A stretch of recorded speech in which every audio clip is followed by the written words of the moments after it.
All right, welcome back. So in this video, we are going to cover about agents, right? So far and so good, we have been learning a lot about Jenkins. We even covered the projects where we learned about how we can write a declarative pipeline, how we can do a CI/CD for Java-based application and a Python-based application. But in every pipeline, we used to write agent any. What actually that agent is, that is something we are going to cover in this specific video. All right. So basically, agent is nothing but a worker machine where the jobs are being executed. Now consider in the current scenario, what we are doing is we are actually running the application in the same master machine. But what if I say there are multiple jobs that needs to be executed? How would you do it? Because see, in master you are running the jobs, and if there are multiple jobs which are running parallelly, it will actually consume a lot of resources.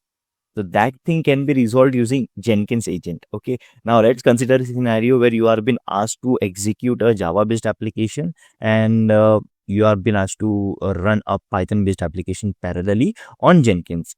Okay. What it will do, it will definitely do the job, but the thing is, it will consume a lot more resources, and it will make the machine slow. In order to avoid that thing, we have something called Jenkins agent.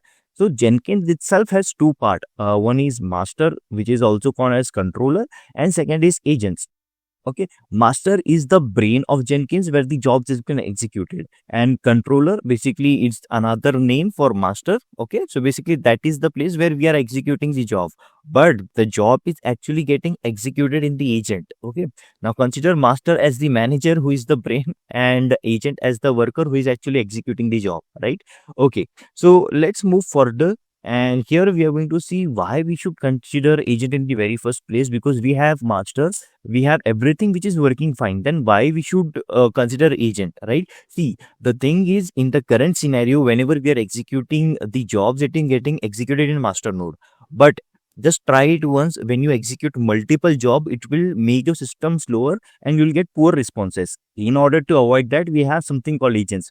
Okay, because consider agent is another machine where all the prerequisites are installed and you are executing the job. There is one more benefit of using agent. Now let's say if you want to execute a Python based application, and in your master Angular is not even installed, but in the agent Angular is installed, and when you are triggering the build, it is getting builded in that machine. Okay, so no need to install unnecessary thing which you don't require, right? So master is mostly used for executional purpose, and agent is the actual place where the job is being executed. So agent helps us by distributing the workload. It helps us running the job on different operating system.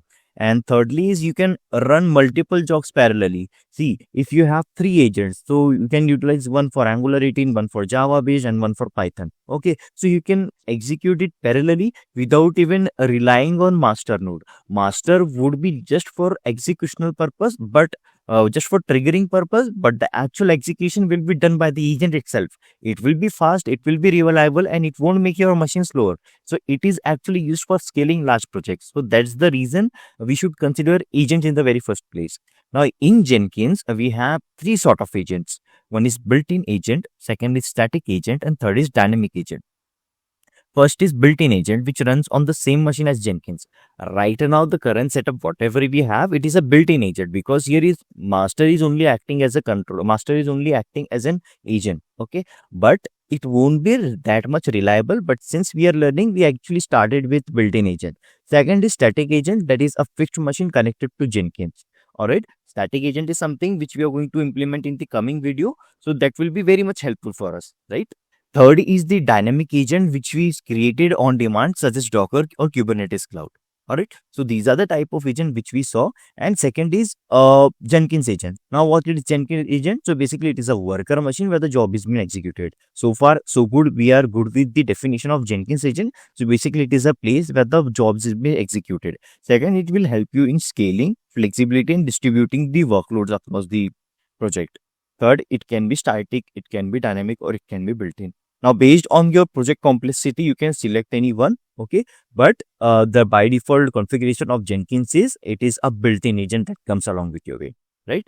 So yeah, that was all the theory that we want to know about agents. In the next video, we are actually going to see how you can set up an agent and how you can execute a job in it, right? So yeah, that was all, and I will see you in the next one.